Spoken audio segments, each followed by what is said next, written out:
This episode of Techno Buffalo is brought to you by GoDaddy. What's up, everyone? Welcome to another episode of Ask the Buffalo. I'm your host, John Rettinger. On this edition, we are going to talk about the Nintendo 3DS price drop. We're going to talk about the PSP Go and the upcoming PSP Vita. We're going to talk about what's going on with Google TV. And we're going to talk a little bit about me personally and my life before YouTube.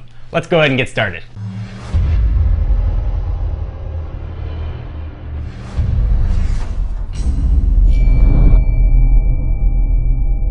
So thank you guys for tuning in to another episode of Ask the Buffalo. You can ask me, John Rettinger, any question you want from the wide world of technology, and you can ask these questions one of two ways. First, you can send a message to me on Twitter at John4Lakers or at TechnoBuffalo. Use the hashtag AskTheBee, and you can ask me anything you want. You can send those questions in 24 hours a day, 7 days a week. Otherwise, once a week on TechnoBuffalo.com, we'll put up an article asking you to send in your questions for things that you want answered. It could be obscure questions, it could be broad questions, it could be anything that you just want to know, whether it's a how-to or how to fix something that might be wrong with your phone or tablet. So without further ado, let's go ahead and get started. So our first question comes from user Josh, who asks, John, what do you think about the Nintendo 3DS price drop? This is Nintendo's white flag waving, saying we're sorry that we put 3D on there. We know it hurts your eyes, we know we don't have good launch titles, and we know you probably don't care that much about 3D. Effective August 12th, Nintendo is going to be dropping the price from $249 to $169, effectively sticking it to those early adopters that went out and picked up a Nintendo 3DS when it was first released, including myself. So this new price point is going to represent a loss on each console sold for Nintendo, which is not a new thing. Most console manufacturers, whether they're physical consoles that sit under your TV or portable consoles, they generally do take a loss on each of those, especially on the early stages of manufacturing. Certainly as they get older and components become cheaper to manufacture, they make up that profit. But they do make their money on game sales and game licensing, and Nintendo's hoping that a cheaper price is going to make more people want to hop on the 3DS bandwagon. I think the best thing to make people hop on the 3DS bandwagon would be release what everybody wants on a Nintendo console. Release a Mario game. I've been loving playing my Ocarina of Time on the 3DS, but I do it with the 3D off, so really it hasn't been any sort of giant improvement to me. Certainly if you have a Wii, go ahead and download the game from the Virtual Console. You get almost the same experience, assuming you don't want the portable side of it.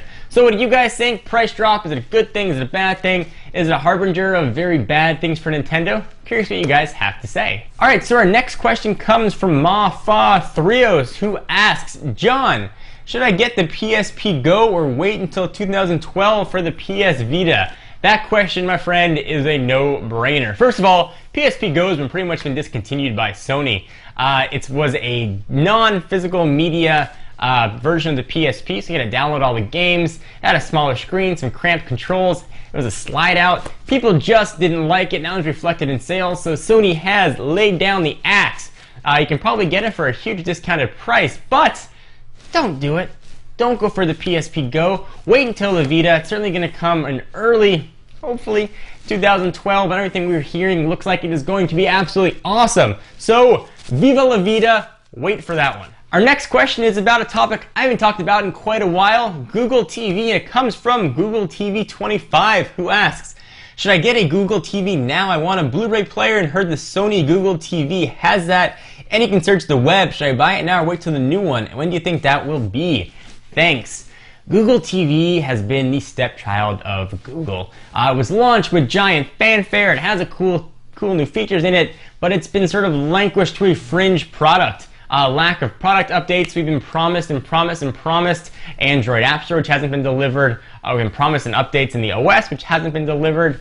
I would stay very far away from Google TV until we see an update, which is rumored coming very soon, perhaps to the IFA show, which Techno Buffalo is going to be at in Germany towards the end of August. So wait. If you want a Blu-ray player that can do all kinds of cool stuff, check out Samsung. You're going to be able to get their sort of smart player and get all kinds of cool widgets in there, including Netflix, Hulu Plus, Vudu, and all kinds of awesome video features. So recommendation, definitely wait. So I want to take a break from answering questions to thank our friends and sponsors at GoDaddy, the guys that keep the wheels of Techno Buffalo running.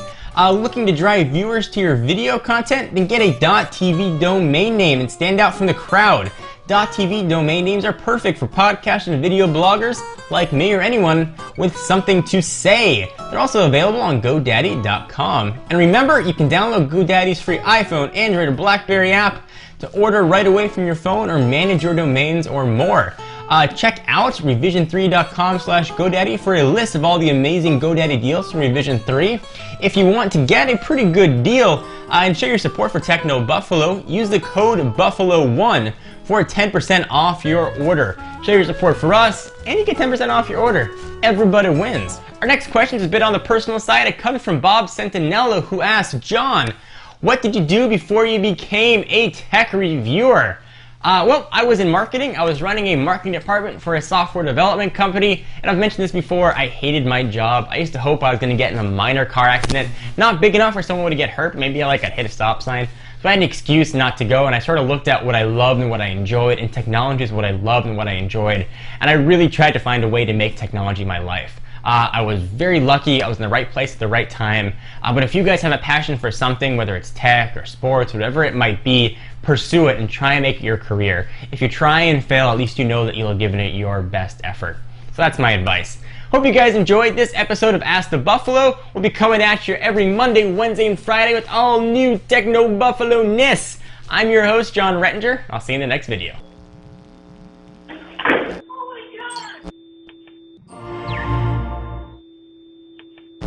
Cool beans. What does that mean? What does that mean?